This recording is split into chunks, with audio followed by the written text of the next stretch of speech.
ये उस बयान का जवाब है जहां भाजपा प्रवक्ता और राज्यसभा सांसद सुधांशु त्रिवेदी कहते हैं कि अलीगढ़ मुस्लिम विश्वविद्यालय पाकिस्तान और मुस्लिम लीग की जन्मस्थली है। सपा सांसद ने इस पर पलटवार करते हुए कहा कि भाजपा वाले तो उस हर चीज के खिलाफ है जिसमें मुस्लिम लफ्ज लगा हुआ है।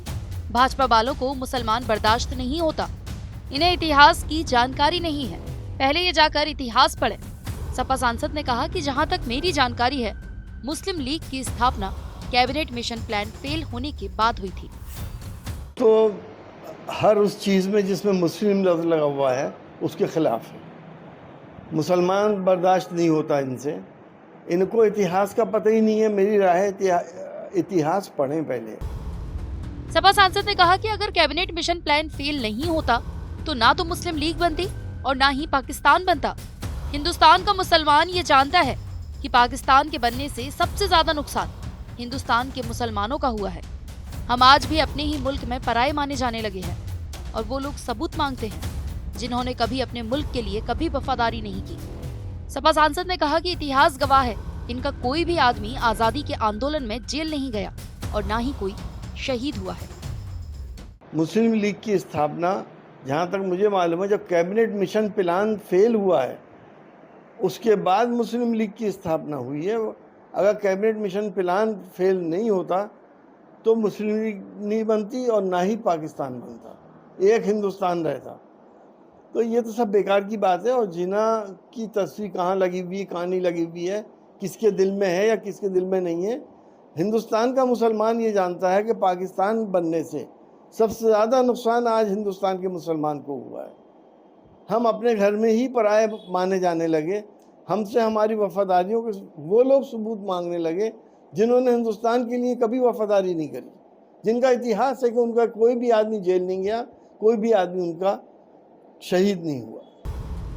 बिहार में जेडीयू के नेता और नीतीश सरकार में मंत्री विजय चौधरी के साले के घर पर ईडी की छापेमारी के सवाल पर सपा सांसद ने कहा कि बीजेपी हर वो हथकंडा इस्तेमाल करती है जहां विपक्ष एक ना हो। ये डराने और धमकाने की साजिशें हैं। हालांकि विपक्ष एक है और हम समझते हैं कि ऐसी राजनीति बंद होनी चाहिए। सरकारी एजेंसियों का दुरुपयोग बंद होना चाहिए। सियासत में पारदर्शिता होनी चाहिए। देखिए, यह हर हथकंडा इस्तेमाल करते हैं कि विपक्ष एक ना हो। अब ये डराने की, खौफजदा करने की साजिशें हैं। हालांकि विपक्ष इन सब चीज़ों के लिए सब लोग तैयार हैं।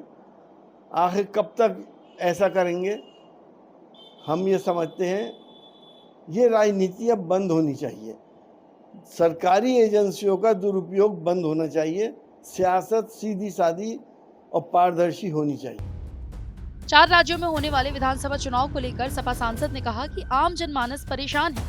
महंगाई, बेरोजगारी, किसानों की आय, बहुत से मुद्दों को लेकर जनता परेशान है और मुझे लगता है कि चारों राज्यों में जनता उन्हें हराएगी। देखिए, इस वक्त जनता के अंदर middle class, lower middle class और गरीब क्लास सब परेशान हैं। हालात बहुत ख़राब हैं। न किसी को रोज़गार मिल रहा है, न महंगाई कम हो रही है, न किसान खुशहाल हो रहा है, न उसे एमएसपी मिल रहा है, न उसकी आय दुगनी हो गई। और सेहत के सिलसिले में भी लोग मारे मारे फिर रहे हैं। तो इन हालात में अब जनता इनके खिलाफ खड़ी हो रही है और हमें उम्मीद है कि इन चारों राज्यों में जनता इनको हराएगी।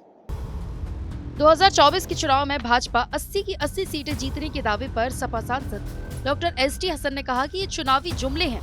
भोले भाले लोगों को इन चुनावी जुमलों का संदेश दे रहे हैं कि लोग भाजपा को वोट दे दें, लेकिन जनता अब जागरूक हो चुकी है। अब जनता इनके बहकावे में नहीं आएगी। ये कितने भी दावे कर लें, अब जनता तय करेगी कौन कितनी सीटें जीतता है।